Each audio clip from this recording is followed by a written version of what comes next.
अब मैं श्री भूपेंद्र सिंह हुड्डा नेता प्रतिपक्ष से अनुरोध करता हूं कि अपना अविश्वास का प्रस्ताव पढ़े।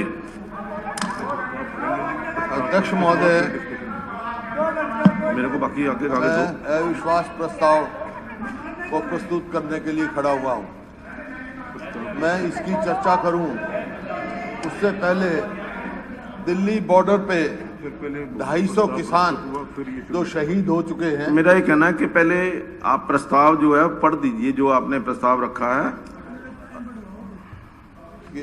अध्यक्ष महोदय, मैं प्रस्ताव करता हूं कि हम श्री मनोहर लाल मुख्यमंत्री के नेतृत्व वाले हरियाणा मंत्रिमंडल में अपना अविश्वास व्यक्त करते हैं।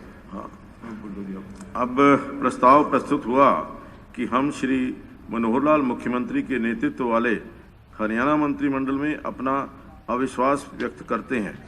अब आप अविश्वास प्रस्ताव पर बोलना शुरू करें।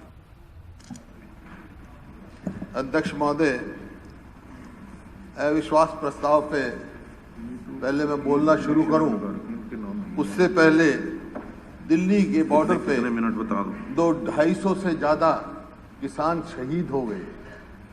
वो कौन है किसान? उनके भाई, उनके बाप हमारी सीमाओं पर रक्षा करते हुए शहीद हुए और वो वहां पर शहीद हुए। उनके लिए मैं श्रद्धांजलि अर्पित करता हूं। मैंने शोक प्रस्ताव में ये रखा था, लेकिन मैंने अखबार में ये पढ़ा कि आपने उनके नाम नहीं डाले। हालांकि सबके नाम मैंने टेबल किए थे। एक तो मेरा आपसे आग्रह है उन शहीदों का नाम इंक्लूड किया जाए उसमें सबको। और संवेदनहीनता का तो आपके सामने है। यहाँ इनके मंत्रियों के ऐसे बयान आए हैं, कोई कह रहा है ये तो कुदरती मर गए, कोई कह रहा है पाकिस्तानी है, कोई कह रहा है चीनी है, कोई कह रहा है पाकिस्तानी है, और कोई कह रहा है खालिस्तानी है, कोई कह रहा है आतंकवाद है। और मुख्यमंत्री जी ने कहा कि केवल वो तो पंजाब के हैं। तो एक बात मैं पूछता हूं कि केवल पंजाब के हम? कल महिला दिवस की बात हुई, महिला दिवस में बात हुई, मुख्यमंत्री जी ने कहा अरे वो महिलाएं नहीं है क्या जिनकी, जो हमारी बहन बेटियां वहां बैठी हैं, जिनके शौचालय भी, बिजली के कनेक्शन भी काट दिए गए, उससे ज्यादा क्या शर्म की बात है? इस किस्म के बयान आए हैं। मान्यवर, ये जो सरकार है ये बहुमत की सरकार नहीं। 2019 में बहुमत नहीं मिला था भारतीय जनता पार्टी को, लेकिन एक और पार्टी जो है उसकी बैसाखियों पे सरकार बनी। कौन सी पार्टी बनी? जो क्या कह के आए, क्या वायदे किए, क्या मैनिफेस्टो उन्होंने किए, ये आपके सामने है। मैं उसकी चर्चा करूंगा। वो पार्टी जो इनको जमुना पार करने की बात कह रही थी, आज यार बन रही है। 175 पार करने की बात कह रही थी, एक जमुना पार करने की बात कह रही थी, आज दोनों कुर्सी के लालच में सहयोगी बने हैं आपके सामने। मैं उप मुख्यमंत्री जी कल बोल रहे थे, दुष्यंत जी, तो उन्होंने एक बात कही, मैं बड़ा हैरान हुआ इनकी बात से। इन्होंने कहा कि चौधरी देवीलाल कहते थे किसानों को समझाया नहीं जा सकता, बकाया जा सकता है। वो मेरे बुजुर्ग थे। बेशक हम राजनीतिक विरोधी रहे हैं, कभी हमने ऐसी बात नहीं कही। क्या आप उन्हीं के उस पर चल रहे हैं? जितना बहकाने का काम किया है, जो आपके मैनिफेस्टो में आया है, सब बहकाने उन्हीं की पत्तियों पे चल रहे हैं क्या? मैं आपके इनसे पूछना चाहता हूं, उन्हीं का पालन कर रहे हैं? ये सरकार लोगों का विश्वास खो चुकी है, पूर्ण रूप से खो चुकी है। जब ये गांव में हलकों में नहीं जा सकते और हेलीकॉप्टर लेके कोई कैमरा में जाता है, वहां हेलीकॉप्टर लैंड नहीं किया जाता। कोई हेलीकॉप्टर लेके चौटाला में जाता है, ना उचाना में जाता है, वहां हेलीकॉप्टर नहीं लिया जाता। तो आज का हरियाणा की सरकार की क्या स्थिति है? इतिहास आपने पढ़ा होगा। अध्यक्ष महोदय, इसकी तुलना मुगल का जो आखिरी शासक था शाह आलम की सरकारों से किया जा रहा है। सल्तने शाह आलम अज दिल्ली ता पालम, मतलब दिल्ली से पालम तक ही जा सकते थे वो, वैसे शाह आलम थे। तो आज सरकार की स्थिति है, सरकार मनोहर का सिलसिला आज चंडीगढ़ तक पंचकुला, मतलब 26 तारीख को झंडा फहराने पानीपत नहीं जा सके, वो पंचकुला जाके फहराया। ये स्थिति आज सरकार की है।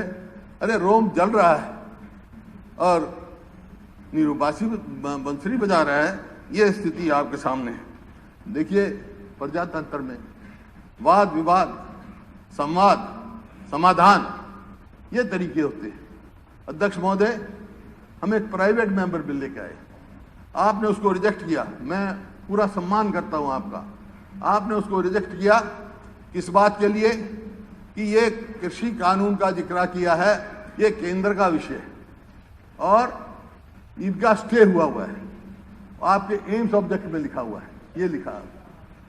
लेकिन जो बिल का बॉडी जो है उसमें वो they were not part of bill body. Bill body में क्या था? बॉडी में एक ही था जो एमएसपी, ये भी कह रहे हैं, हम भी कह रहे हैं, यही था कि एमएसपी से कोई भी कॉन्ट्रैक्ट फार्मिंग करे तो या कोई खरीदे, एपीएमसी में अमेंडमेंट लाना था, उसको सजा का प्रावधान हो, यही तो थी एमएसपी की। आपके बहुत सारे साथियों ने कल ये कहा, इनके जेजेपी के विधायक ने कहा कि एमएसपी होना चाहिए। प्राइवेट मेंबर हम लेके आए थे आपके सामने। देखिए अध्यक्ष महोदय, मैं जो है आज कृषि कानूनों की बात नहीं करूंगा, क्योंकि उनकी बात करते ही तो ये कहेंगे तो सेंट्रल एक्ट है। ठीक बात है, सेंट्रल एक्ट की मैं बात नहीं करूंगा। हालांकि एग्रीकल्चर स्टेट लिस्ट में था, अब बदल गया एग्रीकल्चर की डेफिनेशन, उस बात के चर्चा में मिल जाता है। लेकिन तकलीफ मेरे को किस बात की है? आज हरियाणा का किसान क्यों बैठा है? आज क्यों सबसे ज्यादा तकलीफ में, क्यों मेरी बहन बेटियां वहां बैठी हैं? ये किसान अकेले हरियाणा से नहीं है, पूरे देश के किसान उत्तराखंड, मध्य प्रदेश, उत्तर प्रदेश, राजस्थान, पंजाब से आके दिल्ली बॉर्डर पे बैठे हैं, लेकिन किसी ने रास्ते में रोकने का काम नहीं किया। इस सरकार ने, हरियाणा सरकार ने सर्दियों में वाटर कैनन, पीपली में लाठीचार्ज, आंसू गैस, जो सड़क बनाने का काम करते हैं, सड़क खोदी गई। ये केवल हरियाणा सरकार के सिवाय किसी ने नहीं किया। इस वास्ते आज ये सरकार जो है बिल्कुल लोगों का विश्वास खो चुकी है। मतलब पुलिस को बांस की लाठियों की जगह लोहे की लाठियां दी गई। इनको ये समझना चाहिए किसान का सर फालूद का बना हुआ है, लोहे की लाठियों से नहीं फूट सकता है इस किसान का सर। ये बात आज सवाल ये है, किसान क्यों बैठा है? क्योंकि इन्हीं के वायदे की बात पे, इनके मैनिफेस्टो आप उठा के देखें, एमएसपी का वायदा, जेजेपी के मैनिफेस्टो में यह है न्यूनतम समर्थन मूल्य की पर फसल खरीदने का मूल्य कानून बनाया जाएगा और फसल की खरीद पर 10% या 100 रुपए प्रति क्विंटल बोनस दिया जाएगा। ना कानून बना, ना 10% मिला, ना 100 रुपए बोनस मिला।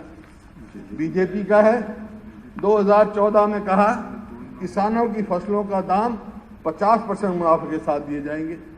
फिर कहा 2019 में हर फसल की खरीद न्यूनतम समर्थन पर खरीद सुनिश्चित की जाएगी। अब कह रहे हैं ये करते हैं, और ये कहा दुगनी आमदनी होगी। दुगनी आमदनी कैसे होगी ये मैं समझना चाहता हूँ। बहुत सारे कल हमारे मंत्री जी भी कह रहे थे कि आज ये मेरे पास आपका रिकॉर्ड है, आपका दिया पैडी की बात 2014-15 की लेता हूं। कॉस्ट ऑफ प्रोडक्शन कितनी निकाली गई? 1886 रुपए। और आपका स्टेट ने कितना रिकमेंड किया? 2000 रुपए प्रति क्विंटल। और सीसीपीए कितने मिला? उन्होंने कितना रिकमेंड किया? 1360। एमएसपी कितना मिला? 1360। लागत बढ़ रही है। इसी प्रकार से 2015-16 में लागत 1886 से बढ़कर 1994 हो गई और आपने 2193 रिकमेंड किया एमएसपी, लेकिन मिला आपको 1410। मतलब किसान अपनी लागत ने रिकमेंड किया, स्टेट ने 2860 और कितना मिला? 1550।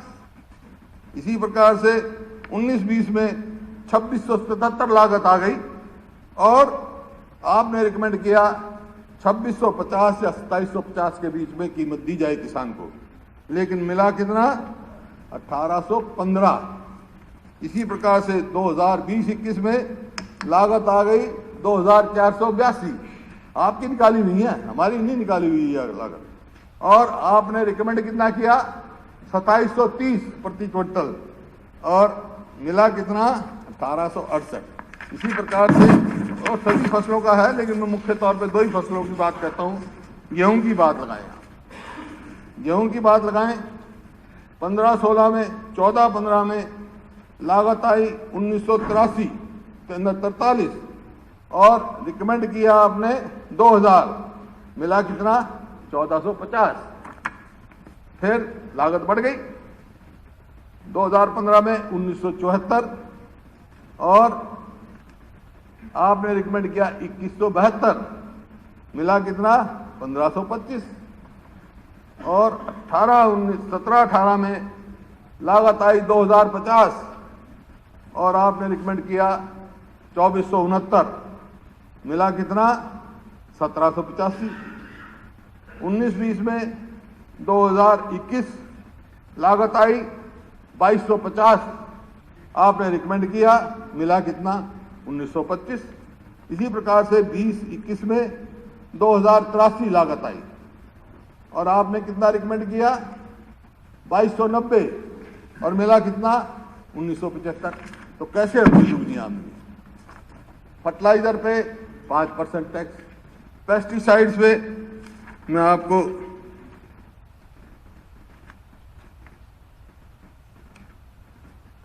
28% तक का टैक्स बढ़ा है। दुगनी कीमत हो गई, लागत बढ़ गई, डीजल कहां से कहां पहुंच गया, लेकिन आमदनी नहीं बढ़ी किसान की। कैसे करेंगे आप दुनिया? यह आपका वायदा था, और इनका न्यूनतम मूल्य पर फसल खरीद का कहां गया का वायदा। इसी प्रकार से अध्यक्ष महोदय, मैं ज्यादा समय नहीं लूंगा, क्योंकि कल बहुत सारी बातें राज्यपाल अभिभाषण में यहाँ उठी।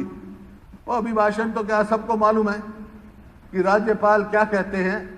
राज्यपाल वही कहते हैं जो सरकार कहती है। हम भी सरकार में रहे हैं। राज्यपाल का क्या है? राज्यपाल के अभिभाषण में अपनी उपलब्धियां और दिशा निर्देश दिखाया जाता है। पिछले साल का राज्यपाल का अभिभाषण पढ़ो और इस साल का पढ़ लो, कोई उपलब्धि नहीं, सिर्फ जो है आपके तो इसमें निराशाजनक प्रशंसा पत्र कह सकता हूं, और कुछ नहीं उसमें। तो आपके सामने कहा। फिर कल बेरोजगारी का बड़ा जोर शोर से बेरोजगारी का मुद्दा उठा, और उसमें कहा गया कि CMEI तो किसी प्राइवेट उस संस्था की है जिसने कहा कि आज हरियाणा बेरोजगारी में सबसे ऊपर है। ये मैं अकेला नहीं कह रहा, ये तो 5 सितंबर की है, दुष्यंत जी की। 5 सितंबर 19 का दुष्यंत जी का है। शर्मनाक आंकड़े, बेरोजगारी के मामले हरियाणा देश में सबसे आगे नंबर 1 पर पहुंचा। मुख्यमंत्री खट्टर एक और तो हरियाणा की नौकरियां हरियाणा से बाहर वालों को दे रहे हैं, और दूसरी ओर हरियाणा में बेरोजगारी का आंकड़ा देश में सबसे ऊंची दर 28.7। और आपने कहा NSS का कि 7% का, वो भी मेरे पास आंकड़े 2011-12 में कितना था? 2.8, और आपके समय में 17-18 में कितना है? 8.6। बेरोजगारी किस तेजी से बढ़ रही? नहीं, मैं तो आपकी कही हूं। आपने कहा भाई ना NSS की मानो, ना CMI की मानो, इसकी तो मानोगे आप? नहीं, आप ये तो मानोगे आप कि पानीपत की चपरासी की भर्ती में आप मत मानो CMI की, NSS की भी मत मानो, कि सिर्फ 13 पदों की आपने भर्ती अनाउंस करी थी। कितने आए? 14,871 एप्लीकेशन आई बेरोजगारी का देखा। और उसमें कौन कौन थे?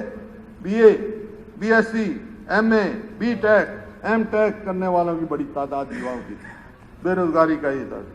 इससे पहले प्रदेश सरकार ने 18,000 ग्रुप D में भर्ती निकाली थी, लेकिन उसके लिए अप्लाई करने वाले कितने थे? करीब 25 लाख। ये मैं नहीं कह रहा हूँ, ये देखिए सारे अखबार बड़े पड़े हैं। मैं हालांकि इसमें ज़्यादा समय आपका नहीं दूंगा।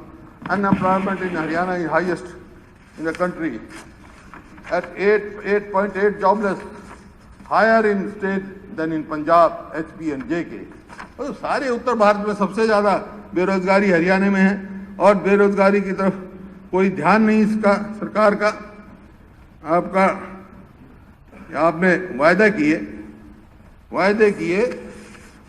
आपने वायदा किया पहले कौन से सन में, एंटरप्राइज एंड एम्प्लॉयमेंट पॉलिसी में 15 में क्या वायदा किया, इन्वेस्टमेंट 1 लाख करोड़ से ज्यादा, एम्प्लॉयमेंट 4 लाख से ज्यादा, ये आपने वायदा किया। हुआ क्या? इन्वेस्टमेंट कितनी आई? 24,000 करोड़। ये तो आरटीआई का है फैसला, आरटीआई के है, मैं नहीं अपनी मेरा कोई आंकड़ा नहीं है इसमें, तो आप निश्चिंत रहो। जो मैं कह रहा हूं आप कुछ निकालो, मैं तो आरटीआई से लिए निकाला हूं। और एम्प्लॉयमेंट कितनी मिली? 32,030 को, ठीक है। फिर ईपीपी 20 आ गया, अब ये आपने फिर दे दिया, ये दे दिया ईपीपी 20। उसमें क्या किया, एम्प्लॉयमेंट 5 लाख की, इन्वेस्टमेंट 1 करोड़। तो मेरा आपसे यही कहना है, साथ में समेट ले जाओ अपने झूठे वायदों को, अगले चुनाव में भी तुम्हें फिर इनकी जरूरत पड़ेगी, ले जाओ, क्योंकि हर बार ये आप वायदे करोगे, साथ ले जाओ। फिर आप देखते हैं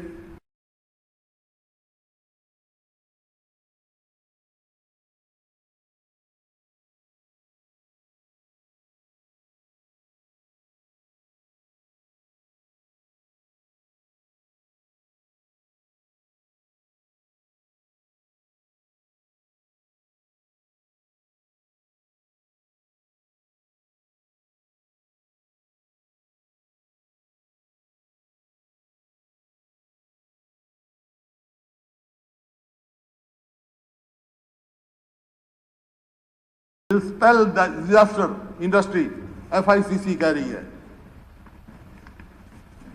फिर अलार्मिंग डिक्टेट, हिंदू अखबार कह रहा है। बैड जॉब, इंडियन एक्सप्रेस कह रहा है। हरियाणा मैं सैद्धांतिक रूप में खिलाफ नहीं हूं उसके, लेकिन जो 15 से 5 किया है ना, उसके खिलाफ हूं मैं। और 75% सब में करो। हरियाणा में निजी नौकरियों में आरक्षण समझ से परे, निर्मला जी कह रही हैं, ये मैं नहीं कह रहा हूं, आपकी पार्टी वाले कह रहे हैं। Is Haryana act legal? ये आपके सामने है, क्योंकि प्रमाण पत्र में जो आपने फेरबदल की है, और कल ये कहा आपने, एक तरफ तो सरकार 25-75% की रिजर्वेशन की बात करती है, एक तरफ रेजिडेंट का जो है 5 करता है। ये किसने सलाह दी, कहां से आया ये, क्या इसका मकसद है? क्या इसका डेमोग्राफी चेंज करने का मतलब है हरियाणा के, या जो मूल हरियाणवी हैं उनके हक पर कुठाराघात मारने का है, या जो शेड्यूल कास्ट हैं, बैकवर्ड क्लास हैं, एक्स सर्विसमैन हैं, स्पोर्ट्स पर्सन है जिनका कोटा है, उनको ज्यादा कॉम्पिटिटिव उसमें डालने का वो है। ये बहुत गलत काम है, ये हित में नहीं है, प्रदेश के हित में।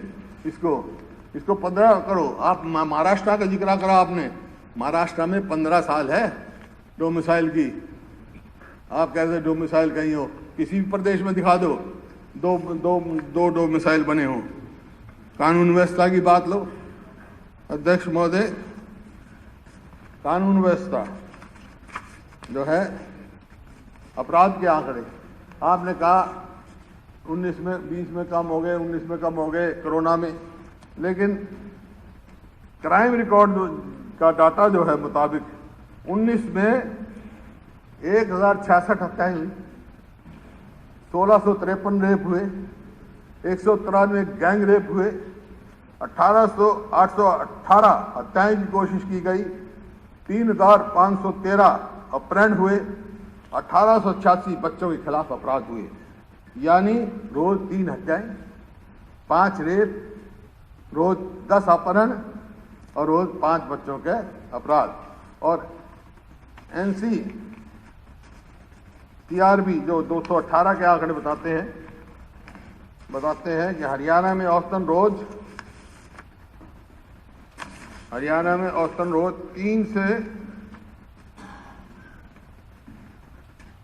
3 से 4 हत्याएं, 5 से 6 रेप, 50 वाहन चोरी, 54 चोरी, डकैती, लूट और फिरौती जैसी वारदात होती हैं। राष्ट्रीय अपराध रिकॉर्ड एनसीआरबी में दर्ज 2018 के आंकड़ों के मुताबिक नशे के मामले में हरियाणा पंजाब से आगे निकल गया।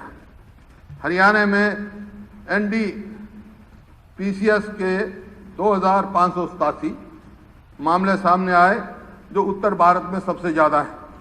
साल 2018 में हरियाणा में नशीले पदार्थों से 86 मौतें हुई हैं, जबकि पंजाब में इससे कम 78 मौतें हुई हैं। इस तरह नकली शराब पीने से 162 लोगों की मृत्यु हुई है।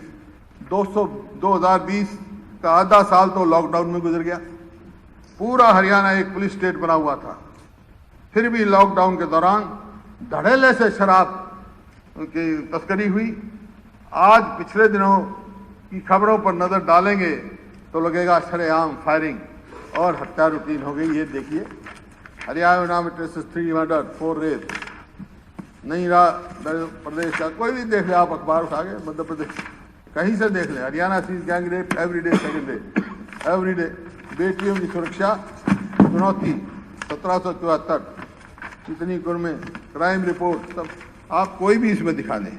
और घोटालों की जो आपने लाइन लगाई हुई, घोटाले के मैं सारे डिटेल में जाता, लेकिन मैं गिरदावरी से घोटाला शुरू हुआ। गिरदावरी घोटाला, मुआवजा घोटाला, रैक्सील दवाई खरीद घोटाला, गॉल वॉल्यूम सीड्स घोटाला, बावल भूमि अवार्ड घोटाला, नई औद्योगिक नीति घोटाला, सरस्वती कुंज घोटाला, मेंबरशिप का, धान और बाजरा खरीद घोटाला, कपास बीज व नकली कीटनाशक खरीद घोटाला, फसल बीमा घोटाला, भूमि अधिग्रहण घोटाला, मीटर खरीद घोटाला। चलिए आप बोल लेना, फिर मैं बता रहा हूँ। मेरे को आदत नहीं है, ये तो आपकी अखबारों में आई मैं पढ़ रहा हूँ। मीटर खरीद घोटाला, अवैध माइनिंग घोटाला, जो आपने खुद स्वयं स्वीकार किया हुआ है, गुड़गांव मेट्रो रूट बदलाव घोटाला, हाइडल प्रोजेक्ट घोटाला, रोडवेज घोटाला जो आपने किलोमीटर स्कीम चलाई थी, एससीएस में नौकरी, आटा घोटाला, हरियाणा में सरकारी संरक्षण में वो हुआ, रोडवेज फर्जी टिकट घोटाला, छात्रवृत्ति घोटाला, मीटर खरीद घोटाला 2, शराब घोटाला, धान घोटाला, रजिस्ट्री घोटाला। घोटालों की और बहुत हैं, और क्या क्या। असल में मैं आपको नहीं कह रहा हूं, आपके नहीं, आपके साथ तो ये बन गई। हरियाणा के लोगों में देखो, एक गांव में सांग आ गया, ले आया कोई, और वो सांगी बेसुरा था, तो वो सब बेसुरा सांग गाने लग गया, तो एक बुढ़ा लाठी लेकर स्टेज के चारों तरफ घूमने लग गया। तो सांग जो गा रहा था वो डर गया, वो चुप हो गया। खट्टर साहब ध्यान से सुनो आप, वो डर गया। तो उसने कहा, बुढ़े ने, भाई तेरे तक कुछ नहीं कहता, मैं तो उसको तलाश कर रहा हूं जो लाया था सांग, जिसने राज बनाया था तेरा, उसको पी रहा हूं। जो सांग लाया था उसको देख रहे हैं लोग, जब तो घरों में नहीं घुसने दे रहे, जब तो गांव में नहीं बढ़ने दे रहे। अरे नहीं, बात ये है खट्टर साहब, मैं पिछले 5 साल की बात नहीं कर रहा हूं, मैं पिछले 5 साल की बात नहीं कर रहा हूं, मैं 1 साल की बात कर रहा हूं। 1 साल हो गया एक आदमी कि मेरे को ट्रैक्टर चाहिए, तो नंबरदार से पूछा, भाई, बोला जी इसकी तो मौज है, इसे सब कुछ है, ट्रैक्टर खड़ा है, सब कुछ है, इसको कोई जरूरत नहीं, कर जाएगी। बोला अच्छा। उसने कहा, जैसे आपने इनको पहले तैयार कर लिया ना कि भाई तन्ने मेरे साथ क्यों नहीं दिया भाई। बोला अच्छा, आप जब फिर कह दे, फिर दरखास्त दे दे, मैं काम कर दूंगा तेरा। तो बोला फिर दरखास्त दे दी। दरखास्त दे के जब आया एप्लीकेशन, तहसीलदार वही, नंबरदार वही, दरखास्त देने वाला और वही तहसीलदार बोला हाँ भाई। बोला जी इसको कर्जा दे दो। मैं बोला 1 हफ्ते तो पहले कह रहा था इसकी मौज हो रही है, अब तू फिर आ गया। बोला तहसीलदार साहब जिसा खड़ा नाश हुआ इसके 1 हफ्ते में देखा मैंने, जैसे 1 साल में तुम्हारा खड़ा नाश हो गया इस सरकार का। लोग आज जा नहीं सकते, आप जा सकते हो, आप अपने हलकों में नहीं जा सकते, ऐसा मैंने कभी सुना नहीं था। ऐसा बताओगे क्या? तो दुनिया नहीं, आज ही क्यों बताओगे? मेरे से पता नहीं, जो मैं समझता हूँ वो मैं ना पूछता हूँ, मैं पूछता हूँ, नहीं, ना मैं पूछता हूँ, ना बताने की जरूरत, क्योंकि आपका बहुमत है। बहुमत के मध्य पे आप, मैं सुन भी लूंगा, आप बता भी जाओगे, हाथ भी खड़े कर लोगे, लेकिन अपने हल्के में जाके दिखाओ, कोई उचाना में जाके दिखाओ, तो कोई वहां जाके दिखाओ, तो कैमला में जाके दिखाओ, फिर मैं मान जाऊंगा अपने हल्के में जाके। ये अपनी उपलब्धि जो आपने गाई ने कहा था, ये अपने लोगों में जाके बताओ भाई हमने बहुत अच्छा काम किया है, तो मैं आपको श्रेय दूंगा, आपका वाह करूंगा। इन्हीं शब्दों के साथ मेरा प्रस्ताव है कि अविश्वास प्रस्ताव पास किया जाए। और जितने और विधायक हैं, एक और मेरा निवेदन, स्पीकर साहब, मैंने आपका बयान पढ़ा है, वो ऐसे स्पीकर साहब को देना नहीं चाहिए क्या कि जो विप डिफाई करेगा उसको डिसमेंबर किया जाएगा। रूल्स ठीक है, रूल्स तो नहीं, मैंने तो रूल्स पूछे हैं, उन्होंने रूल्स पूछे, मैंने रूल्स बताए हैं। उसको बाद में पूछेंगे ना। नहीं, प्रेस वाले अगर रूल्स पूछते हैं कि विप का क्या असर है, मैंने वो बताया। मेरा सभी से निवेदन है कि आप सीक्रेट वोटिंग कराओ, सीक्रेट वोटिंग कराओ, ये सीक्रेट वोटिंग कराओ। तो पता है, ये विप के द्वारा वोटिंग कराते हो, पता लग जाएगा कौन कहाँ खड़ा है। चलिए, धन्यवाद।